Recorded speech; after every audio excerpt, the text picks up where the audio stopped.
Seja bem-vindo de novo ao programa Consultório. Um grande beijinho para a Dona Maria de Fátima, que trouxe aqui tanta inspiração e boa disposição a este estúdio e com certeza assim também em casa que nos acompanha. Voltamos a abrir as portas do consultório daqui a pouquinho às suas dúvidas relacionadas com a medicina estética, com perda de peso, com obesidade. 225083297 é o número de telefone que pode ir marcando.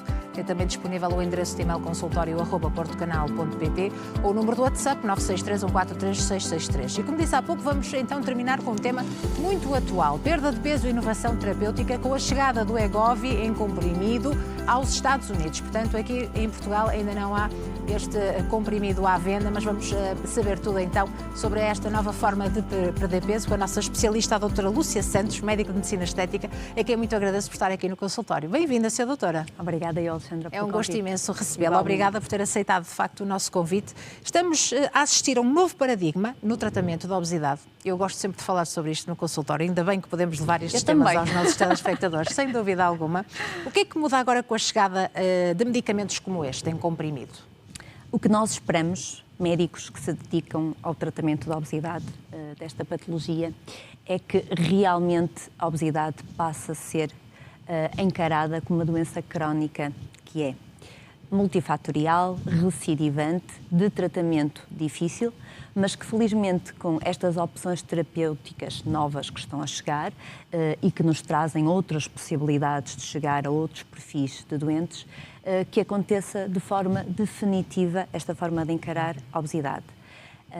Eu costumo dizer que a obesidade foi durante muito tempo negligenciada, sobretudo por nós, profissionais de saúde, por falta de ferramentas, por falta de métodos de tratamento, mas também por algum desconhecimento da doença em si.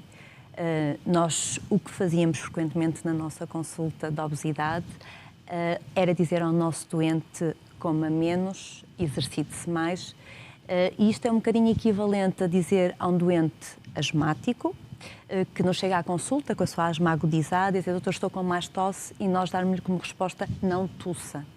Portanto, a tosse é um sintoma da doença crónica da asma, e o que nós fazíamos aos doentes com uma doença crónica como a obesidade, dávamos simplesmente como resposta: coma menos, exercite-se mais, quando estas coisas aconteciam como consequência da doença e não por vontade própria do doente. Portanto, o que nós esperamos sobretudo é isto, esta mudança de paradigma aconteça na forma de interpretar, encarar a obesidade, e que realmente se comece a não concentrar a obesidade como sendo uma falha pessoal e tirar um bocadinho este sentimento de culpa que estes pacientes iam tendo e que foram tendo ao longo de muitos anos, um bocadinho fruto daquilo que socialmente era interpretado como sendo a obesidade. Deixe-me dar-lhe os parabéns, Sra. Doutora, por esta comparação e pela forma como fala, e imagino o que é que as pessoas com obesidade sofreram ao longo de tantos anos, não é? Este estigma, não só por parte da população em geral, mas também dos próprios profissionais de saúde, que muitas vezes também, com pouca informação, apenas ditavam este tratamento que não é um tratamento, e por isso muitos parabéns pela forma como está aqui a falar deste novo paradigma e também pela forma esclarecedora, que nos permite entender melhor. Portanto, até agora estes fármacos eram também, sobretudo, injetáveis. Traz vantagens esta formação oral do ponto de vista médico? Eu acredito que sim. Eu acredito que esta formulação oral vai trazer, do ponto de vista do próprio paciente, a quebra da barreira psicológica do injetável, de ter que se fazer uma injeção, e, portanto, poderá trazer, desse ponto de vista, uma maior adesão, chegarmos a esses pacientes que tinham esta barreira, esta dificuldade na administração do tratamento.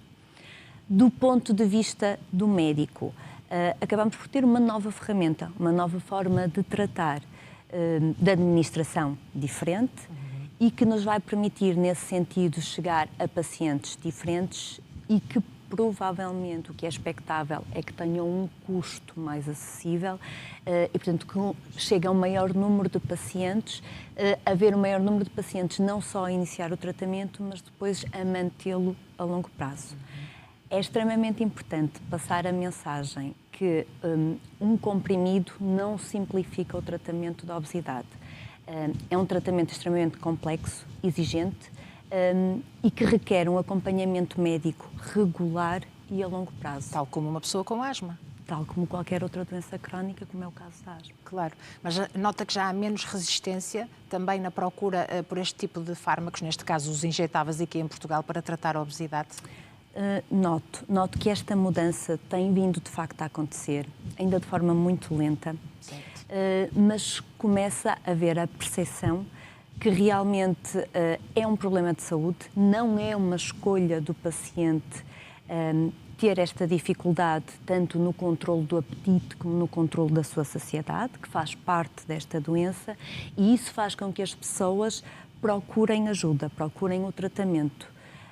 As pessoas cada vez estão mais informadas e não se contentam e bem com essa resposta de come menos, exercita-se mais. As pessoas também estão cada vez, do ponto de vista da informação, a perceber. Tem uma pessoa ao lado a fazer exatamente o mesmo tipo de refeição e com o mesmo estilo de vida cotidiano. Porquê, não é? Muitas das vezes o marido ou a esposa, portanto, que acabam por estar ali no mesmo contexto social, de alimentação, e porque é que aquela pessoa não consegue perder peso e, pelo contrário, está recorrentemente a aumentar de peso, e o marido ou a esposa a fazer a mesma dieta, que também não praticará assim tanto exercício físico, portanto, nas mesmas circunstâncias, consegue estar dentro daquilo que é um peso considerado normal. E este facto faz com que as pessoas comecem a ter esta procura. O que esperamos agora realmente é que aumente muito mais esta procura. A obesidade é uma doença subdiagnosticada, subtratada em Portugal, a nível mundial. E cada vez que nós vamos falando um bocadinho mais da obesidade, esperamos que chegue a mais pessoas esta informação e esta mensagem, que é uma doença e que neste momento temos armas terapêuticas eficientes para ajudar estes pacientes. E como é que este mecanismo funciona no controle de peso? Porque adianto-me já com a próxima questão, há muitas pessoas que não querem tomar a medicação ou os injetáveis porque pensam, quando eu parar, vou voltar a ter peso, vou voltar a ter apetite e, portanto, ganhar os quilos perdidos. Esta medicação funciona mimetizando uma hormona que nós temos no nosso corpo, a GLP-1, que é produzida a nível dos nossos intestinos e que é uma hormona responsável por mediar, controlar, por um lado, o apetite, os nossos impulsos na alimentação, e, por outro lado, é responsável também por dar a informação de saciedade ao nosso cérebro, ao nosso sistema nervoso central. Portanto, atua por estas duas vias. O que é que estes medicamentos vêm fazer? Vêm imitar esta hormona, vêm fazer o efeito desta hormona que nas pessoas que têm obesidade não funciona de forma eficiente e que não existe em quantidade suficiente. E, portanto, sempre que se faz estes fármacos, os agonistas GLP-1, a pessoa consegue um maior controlo do seu apetite, consegue comer muito menos e, por outro lado, como atrasa o esvaziamento do estômago, o esvaziamento gástrico, existe permanentemente uma sensação de saciedade maior. É como se fosse um balão gástrico que é colocado ali no estômago, o estômago está sempre como mais cheio, mais preenchido e, portanto, o cérebro interpreta essa informação como estando saciado. Isso faz com que o processo de perda de peso seja muito fácil. Não há a sensação de sacrifício. O que ia acontecendo, e as pessoas iam facilmente desistindo dos processos de perda de peso, é que durante algum tempo consegue-se estar num estado de sacrifício, em redução da quantidade da alimentação, 2, 3, 4 semanas, alguns meses, mas o ser humano não está preparado para, de forma permanente, estar em sacrifício, estar a sentir fome. E quando a pessoa entra, efetivamente, numa dieta restritiva, uma pessoa com obesidade, que tem esta desregulação do apetite e tem um apetite maior do que aquilo que era esperado, sentia fome quando não ingeria as quantidades necessárias e acabava por abandonar estas dietas hipocalóricas com menos quilocalorias. Estes medicamentos vêm colmatar essa situação e, portanto, as pessoas estão de forma muito tranquila, com um apetite extremamente controlado, a conseguir fazer uma ingestão alimentar hipocalórica. E daí o sucesso no tratamento agora da doença. E, claro, manter um estilo de vida saudável e prática do exercício físico são fundamentais, não é? Sem dúvida. Estes fármacos são excelentes ferramentas, são ferramentas poderosíssimas, eu diria, mas não fazem milagres. Nós precisamos realmente de ter um plano global integrado para tratar estes pacientes. O passo farmacológico foi fundamental e é fundamental, mas temos que ter todo um plano integrado de mudança de comportamento, quer a nível alimentar, é fundamental e sobretudo numa fase inicial em que queremos que haja perda de peso, que a dieta seja hipocalórica. Eu costumo dizer aos meus pacientes na consulta que aqui não há ciência, não há grande complexidade. É a balança. É o que entra, o que nós ingerimos, em questão de quilocalorias, e o que o nosso corpo gasta. E, portanto, o resultado é o balanço destas duas parcelas. E se nós só gastamos a nossa taxa metabólica diária é de determinadas quilocalorias, se estamos diariamente a ingerir um valor superior, é claro que elas se vão acumular. Portanto, nós temos que andar dentro deste rigor e daí a alimentação ser um passo fundamental. E, por outro lado, a atividade física, claro que sim, como um outro pilar fundamental do tratamento, não só porque nos consegue melhorar este gasto energético diário, mas também porque é fundamental para preservar a massa muscular. Nós não queremos, num processo de perda de peso e que queremos ganhos em saúde, que se perca a massa muscular. A massa muscular tem que ser preservada e, para isso, tem que haver atividade física, tem que haver um aumento da atividade física naquela pessoa. Além destes dois fatores, nunca pode deixar de ser avaliado o sono. É durante esta fase que o corpo recupera, regenera, faz parte. Se a pessoa não tem um sono recuperador, esta parte da pessoa tem que ser trabalhada também e tem que ser reequilibrada, assim como a saúde mental. Uma pessoa que não esteja bem, que não esteja equilibrada do ponto de vista psicológico, que esteja com uma ansiedade descontrolada, com uma depressão agudizada e que não está controlada, não vai conseguir ter sucesso num processo de perda de peso, porque influencia muito na saúde global como um todo e, portanto, são também fatores que têm que ser tidos em consideração quando se faz este plano individualizado, adaptado a cada paciente. Ou seja, exatamente, um acompanhamento personalizado. Apesar de estarmos aqui a falar de injetáveis ou comprimidos, não se pode também banalizar que agora servem apenas para tratar a obesidade, não é? Não, de modo algum. O resto é importante.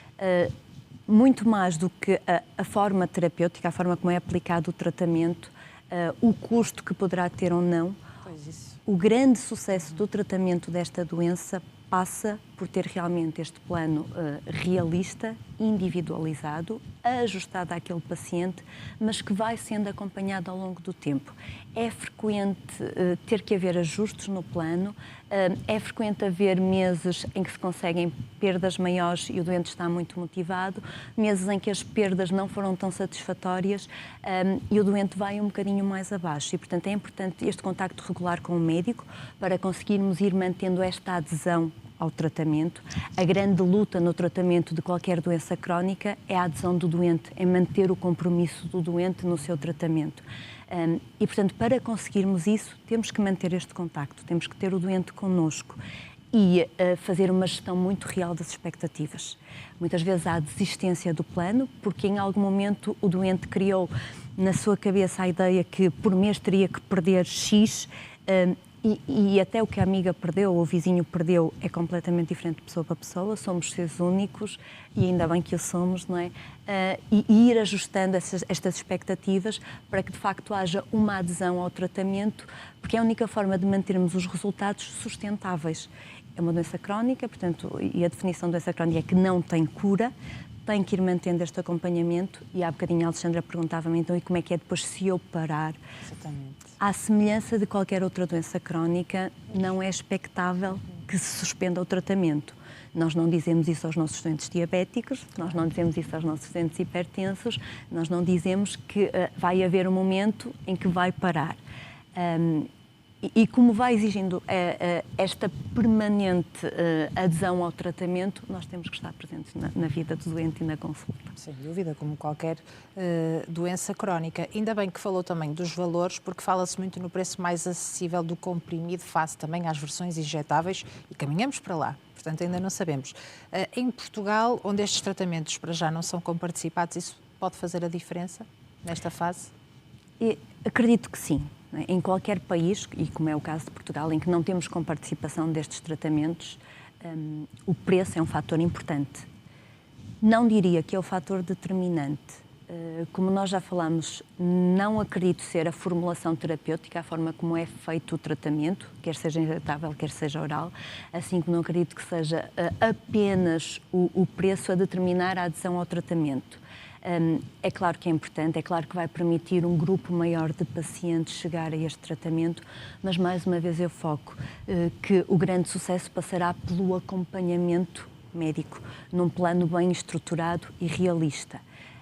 A comparticipação é outra questão que se vai falando muito, não é? Quando é que chegará para estas terapêuticas. Também não será a questão mais premente, porque nós sabemos que a comparticipação, e à semelhança do que aconteceu noutros países, será para grupos muito específicos de doentes. Existem critérios muito rigorosos. Portanto, não vai ser para todos os doentes que têm obesidade.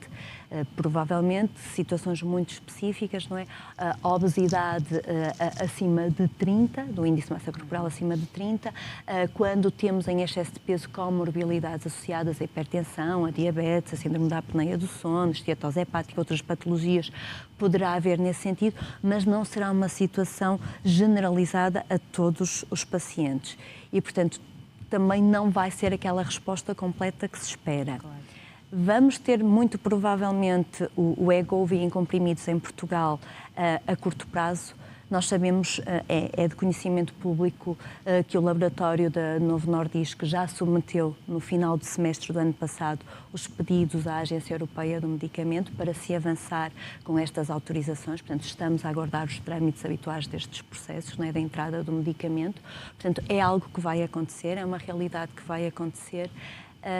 Mas é importante salientar que os medicamentos são uma ferramenta, mas não são um atalho. Isso faz toda a diferença, claro. Estamos perante um novo capítulo no tratamento para a obesidade e ainda bem que estamos aqui neste momento. Obrigada, Sra. Doutora, por falar também com tanto carinho sobre este tema. Tenho a certeza que aqueceu o coração de muitas pessoas lá em casa, não é? Que estiveram na situação que começou por nos explicar. Ora, vamos às dúvidas dos nossos telespectadores. Aproveito esta oportunidade com a doutora Lúcia Santos, médica de Medicina Estética, para também partilhar aqui connosco a sua questão, o seu testemunho, a sua opinião. 22508-3297 é o número de telefone que pode marcar. Tem também disponível o endereço de e-mail consultório@portocanal.pt, o número do WhatsApp 963143663. Dúvidas sobre medicina estética? Também cá estamos para as ouvir. Até já. Muito obrigada, senhora.